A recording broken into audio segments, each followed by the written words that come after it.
it's just, I can't describe it any better than they're trying to make Pete happen. They're trying to make him, inevitable. And by talking about him, the lady went into this entire reflection of how much Pete means to her and how great of a candidate he was. She mentioned that he won Iowa, which we all know was BS. And on top of that, she actually said that now. Yeah, she said now. But we know that's not true. But again, that's just facts. But this is a person who's also talking about Pete like he was a good mayor, like he's a good Department of Transportation secretary. He failed as a mayor, and he's failing even worse at this. It's not good. And what they talk about with Pete is how he speaks. Well, that's why they didn't like Donald Trump.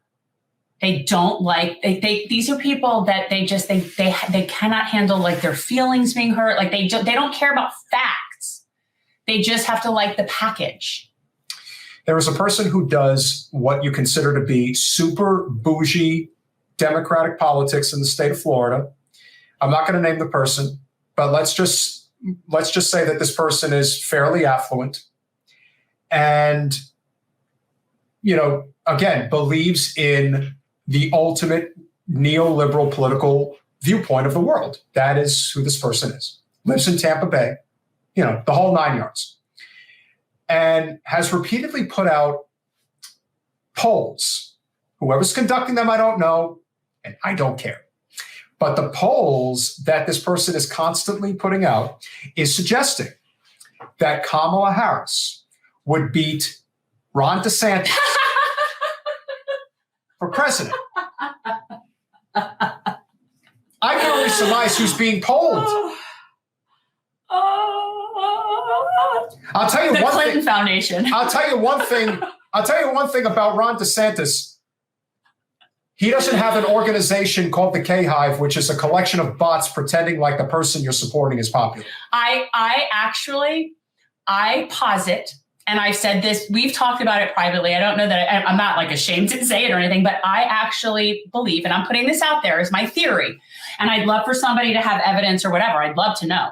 I posit that the K-Hive is a fiction. That is basically a group of women from the sorority, because that sorority. And yes, they are very strong sorority. They're a very coalesced sorority. I can't remember the letters, but that sorority, like that our finance director that we had for a while was part of that. Like there's a sorority. I believe that all the K-Hive is those people and bots.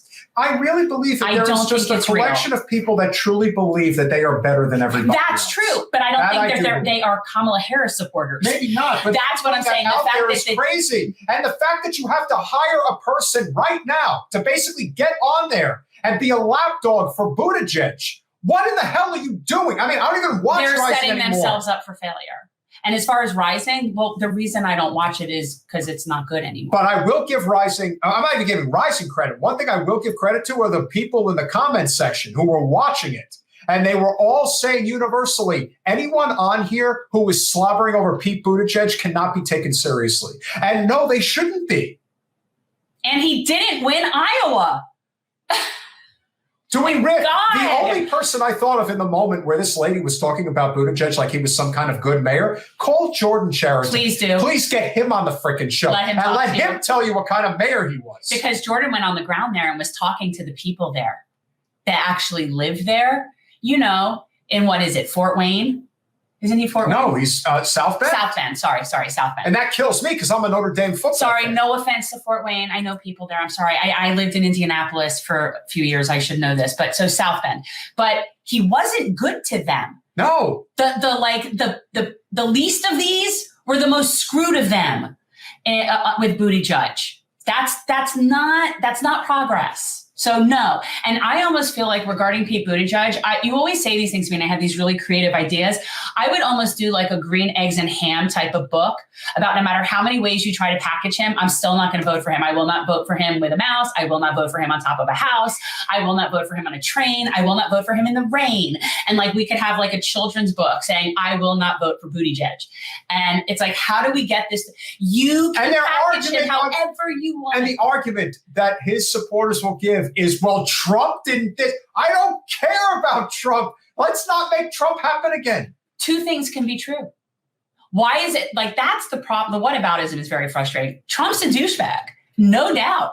I didn't support him, not somebody I picked. I predicted it would happen. I told people if you don't support Bernie, we're going to end up with that. Nobody listened to me, but I didn't like him. But like Buttigieg they're literally trying to like package him and tell him he's the most Manchurian Clinton-esque candidate. Like do people not understand how this works? It's like Pete Buttigieg, if he was like a NASCAR driver, he's Team Clinton. So is Kamala. Kamala and Pete are the same team. They work for the same people. So that group of people right now is desperately grasping to figure out what they can do to put up a representative in the election in 24 because they don't have anybody else because they're vapid shills. Thanks for watching. If you want to support our mission to transform politics into service, please like this video, subscribe, follow us on social media, and consider joining our Patreon, where you'll get early access to our interviews as well as other exclusive content. Links are in the description. Peace out.